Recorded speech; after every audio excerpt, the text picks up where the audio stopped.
অনেক দিনের স্বপ্ন আমরা ঈদের দিনে এরকমভাবে ঘুরবো,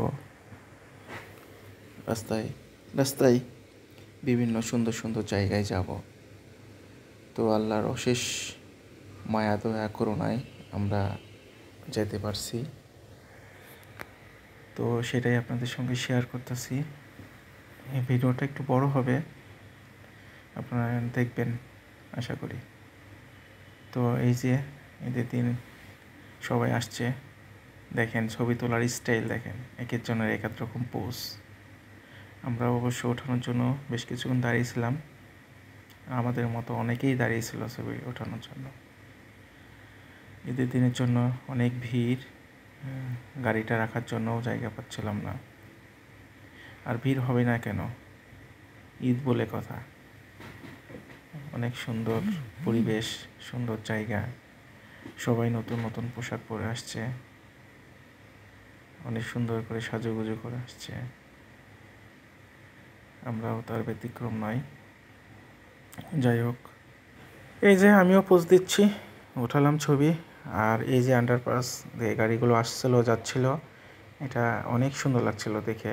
মনে হচ্ছিল যে আসলে অন্যরকম অনুভূতি, বোঝানোর মতো না।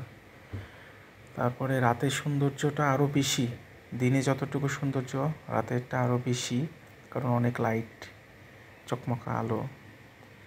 হ্যাঁ, সবাই আছে এখানে, এনজয় করতেছে।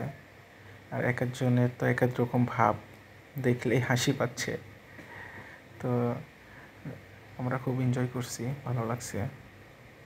জায়গাটা যদি সরাসরি না দেখে থাকেন আপনারা কেউ, যারা দেখেন না তারা অবশ্যই সরাসরি দেখার চেষ্টা করবেন।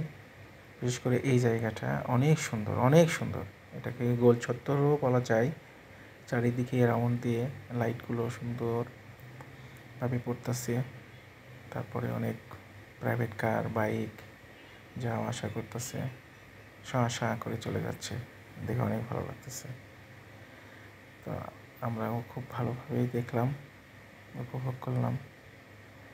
তারপর আসার পথে অনেক ভালো লাগতেছিল, দুই পাশে অনেক সুন্দর সুন্দর দৃশ্য। আর রাস্তা তো অনেক সুন্দর রাস্তা, যেখানে জ্যামের, ঢাকা শহরে যেমন জ্যাম, এই রাস্তায় অতটা জ্যাম থাকে না। ঈদের দিনের জন্য হয়তো একটু গাড়ি ঘোড়া বেশি দেখাচ্ছে, কিন্তু এটা তারপরেও কোনো ইফেক্ট পড়ে না। এই রাস্তায় আপনি যাবেন তো যাইতেই ইচ্ছা করবে, মনে হবে যেতেই থাকি, কিন্তু কখন যে রাস্তা ফুরাই যাবে আপনি নিজেও বুঝতে পারবেন না। পুরো ঢাকা শহরটাই যদি এরকম হইতো, কতই না ভালো হতো।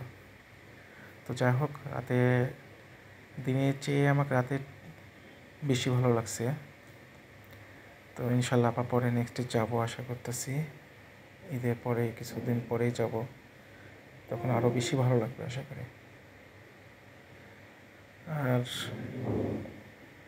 যে মাঝে মাঝে রাস্তা হারাই ফেলতেছিলাম, যে আসলে কোন দিক দিয়ে কোন রাস্তা আসলে চিনি না, এই প্রথম গিয়েছি, এই জন্য একটু কেমন কেমন লাগছিল।